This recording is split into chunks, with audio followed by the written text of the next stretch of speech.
किया था आरपीएससी के मेंबर्स का, जो कोर्ट ने जिनके नाम लिए थे उनका मैंने नाम लिया था, आपको ध्यान होगा।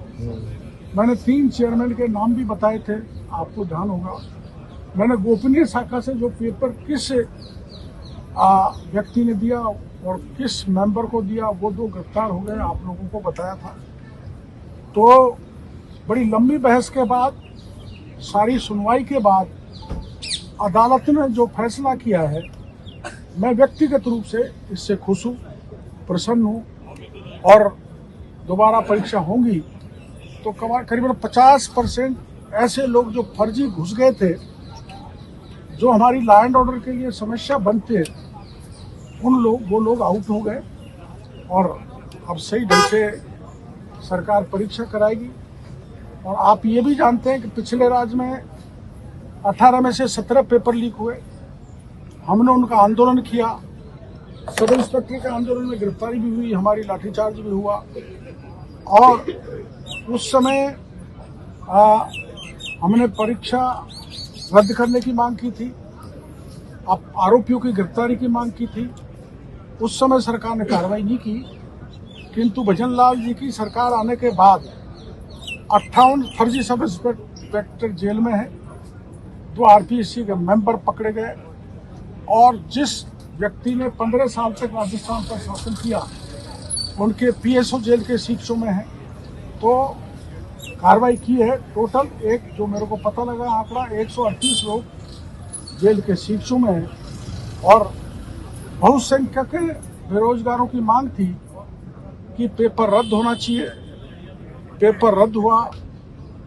ये संघर्ष की जीत है, ये सत्य की जीत है। सत्य परेशान हो सकता है लेकिन पराजित नहीं हो सकता, इसलिए सत्य जीत गया।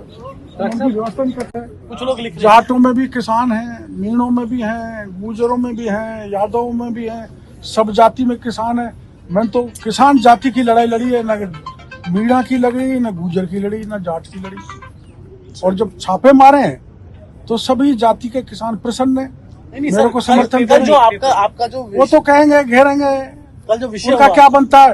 हनुमान बेनीवाल जब आंदोलन कर रहे थे, जब कुछ लोग ये कह रहे थे डॉक्टर करोड़ीलाल ही करवा रहे हैं, टंकी पे जो कुछ लोग चढ़े गए डॉक्टर करोड़ीलाल ही चढ़ा रहे हैं, तो ये तो कहते रहते हैं, इनकी क्या परवाह करना।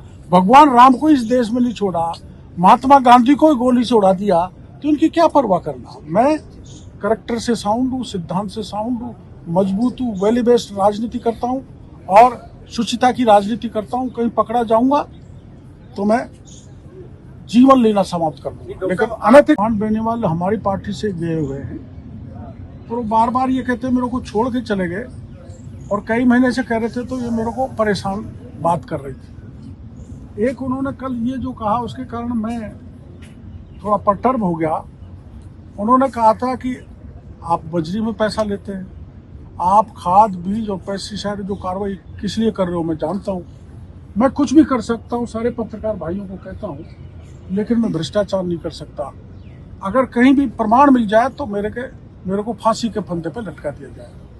तो उससे मेरे को परेशानी हुई, मैं परटर्ब हुआ, तो कुछ बात कह दी, तो उसको उनको भी अन्यथा नहीं लेना चाहिए। मैं तो कम से कम अन्यथा नहीं लूँगा, क्योंकि उन्होंने मेरे को नज़दीक से देखा है, मैंने उनको नज़दीक से देखा है, लेकिन उन्होंने ऐसे गंभीर आरोप लगा दिए जिससे मैं दुखी हो गया और ये दुख कई दिनों में मिटेगा। दिए थे और कैबिनेट सब कमेटी का मैं सदस्य नहीं था, इसलिए क्या एसओजी ने लिख के दिया, क्या कैबिनेट सब कमेटी ने दिया, क्या एडवोकेट जनरल ने दिया, मेरे को इसकी पूरी जानकारी नहीं है।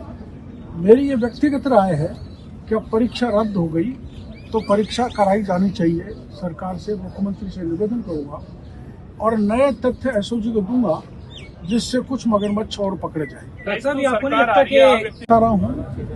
एसओजी के 3 लोग निर्दोषों को फंसाने में, दोषियों को फंसाने में, दोषियों को बचाने में, निर्दोषियों को फंसाने में, अपने मिलने वालों को पेपर पढ़ाने में थे, जिनके नाम मैंने आपको उस समय बताए थे। और उनका इतना सा हुआ, मोहनलाल पोसवाल को एसओजी से हटा के 12 भेज दिया, पर मैं उसको पर्याप्त कार्रवाई नहीं मानता। क्या होना चाहिए इसमें? सरकार आपकी सरकार हमारी है ना, जब तो कार्रवाई होगी। 58 फर्जी सब जो रिपोर्ट दी थी उसमें आपने लिखा था मर्यादा भंग कर रहा हूं कि मैंने 3 आरपीएससी के मेंबर और 3 आरपीएससी के चेयरमैनों के प्रमाण दिए थे। मीडिया के थ्रू मैं मांग करता हूं कि उनको गिरफ्तार किया जाना चाहिए। और मैं ये भी मांग करता हूं कि आरएस का पेपर बड़े पैमाने पर लीक किया था, वो शिव सिंह राठौड़ को भी जांच करके उसको गिरफ्तार किया जाना चाहिए। कौन फर्जी आरएस राजस्थान में नौकरी कर रहे हैं उनको निकाल के बाहर करना चाहिए। ये पेस्टिसाइड सीड का और उर्वरक का किया है ना, वो बयान देने लग गए, मेरा स्वागत करने लग गए। अरे स्वागत तो उनका भी हमारे मीना लोग बच्चे करते हैं, इसको क्या बुरा मान। नहीं पर बेनीवाल जी गाली दे रहे हैं, उनको समझाओ, वो आपके यार हैं। सर हो रही है डोटासरा को भी हो रही है, लेकिन ये समझ से बाहर है। हनुमान बेनीवाल जी को क्यों परेशानी हो रही है, क्यों हो रही है? तो क्या कोई वो तो उनसे पूछो ना आप। तो क्या फंडिंग होती है क्या कुछ तरह की? ये फैक्ट्री वाले कुछ करते हैं क्या ऐसा? अब करते होंगे भाई, मैंने तो नहीं किया, मैं ईमानदारी से कहता हूं। खिलाफ कोई बयान दे तो पुख्ता प्रमाण के साथ दे तो मैं उसका जवाब दे दूंगा। ठीक, बहुत प्यार करते हैं आपसे वो इसलिए प्यार करते हैं जब तभी तो भ्रष्टाचार का आरोप लगा दिया। थोड़ी आप भावुकता चीजें भावुकता में नहीं है, मेरी बात सुनो। गाली गलौज नहीं होनी चाहिए थी, एक प्लान, एक फैक्ट्री, ये बता दे, एक पाई भी लिए, चाय भी पिए ना, तो मैं राजनीति छोड़ दूं। सर कुछ लोग तो चाहते हैं आप लड़ते रहे हनुमान जी और आप। तो क्या दिक्कत है, कोई चाहते हैं तो लड़ भी लेंगे जैसे। उसमें क्या बात सब हनुमान बेनीवाल कह रहे हैं कि लाट आप तो बड़े दाल बाटी चूरमा, मीडिया वाले सूरमा, कुछ ऐसे भी कह रहे हैं सरकार किसी को भी लड़ा। क्या भजनलाल सूरमा। ऐसा ही भर्ती रद्द का जो आया है तो सरकार मायूस है, लेकिन किरोड़ी लाल जी खुश है। मैंने तो पहले कह दिया आपको, इसकी शुरुआत आपको जानकारी होगी मैंने की थी, तो मेरा इससे इमोशनल अटैचमेंट हो गया इस मुद्दे से, और उसके कारण मैं व्यक्तिगत रूप से खुश हूँ।